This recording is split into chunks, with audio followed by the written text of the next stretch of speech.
इतिहास के पन्नों में जब भी बुराई का जिक्र होता है तो एक चेहरा सबसे पहले हमारी आंखों के सामने आता है। एक ऐसा राज जिसने तीनों लोगों को अपने अधीन कर लिया था। सोने की लंका का स्वामी, शिव का परम भक्त और रामायण का महाखलनायक रावण। रावण का नाम सुनते ही हमारे दिमाग में जो छवि बनती है वह है 10 सिरों वाले एक दैत्य की, दशानन। लेकिन क्या कभी आपने सोचा है कि प्रकृति के नियमों के विरुद्ध किसी इंसान या राक्षस के 10 सिर कैसे हो सकते हैं?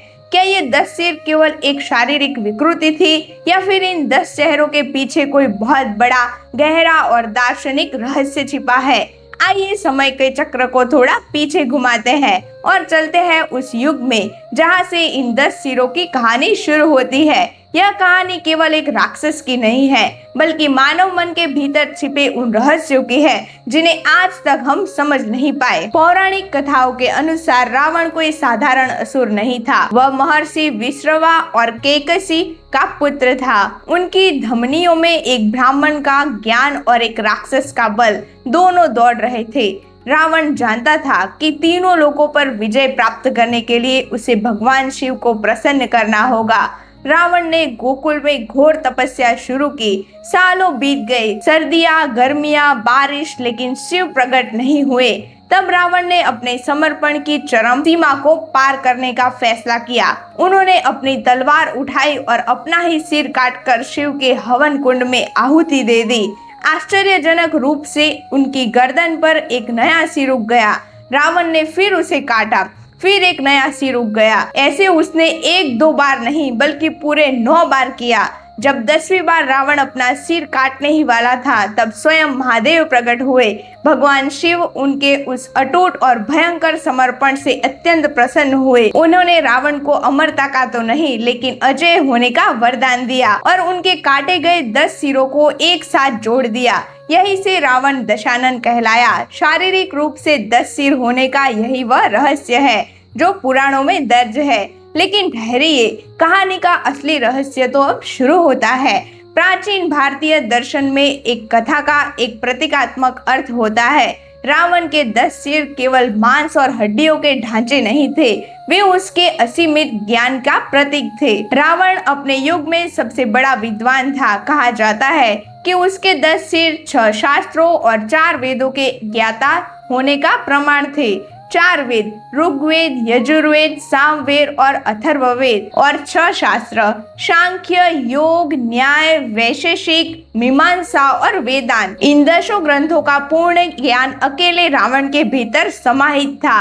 उसके पास 10 सामान्य मनुष्यों के बराबर बुद्धि थी। वह एक बेहतरीन वीणा वादक था, एक महान वास्तुकारक था और रसायन शास्त्र तक ज्योतिष का प्रकांड विद्वान था। जब रावण चलता था तो ऐसा लगता था मानो एक साथ 10 ज्ञानी पुरुष चल रहे थे। परंतु कहते हैं ना कि अपार ज्ञान अगर सही दिशा में न हो तो वह विनाश का कारण बन जाता है। रावण के साथ भी ठीक यही हुआ। जिस ज्ञान को रावण का वरदान माना गया वही उसका श्राप बन गया। मनोवैज्ञानिक और आध्यात्मिक दृष्टिकोण से रावण के 10 सिर एक मनुष्य के भीतर पलने वाली 10 मानवीय बुराइयों यानी विकार के प्रतीक है। जब तक ये 10 बुराइयां नियंत्रण में रहती है मनुष्य सुरक्षित रहता है, लेकिन रावण के भीतर इन 10 में विकराल रूप ले लिया था।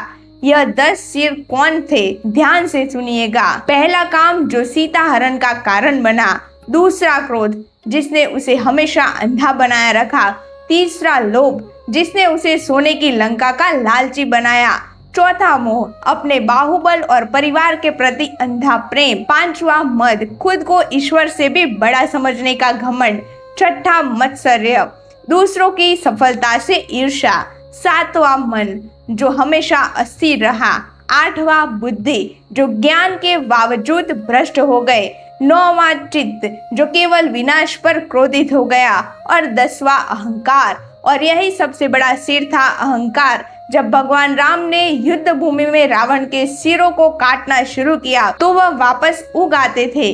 क्यों? क्योंकि जब तक मनुष्य की नाभि में छिपा अमृत यानी उसकी मूल बुराई खत्म नहीं होती तब तक ये 10 बुराइयां बार बार जन्म लेती रहती है।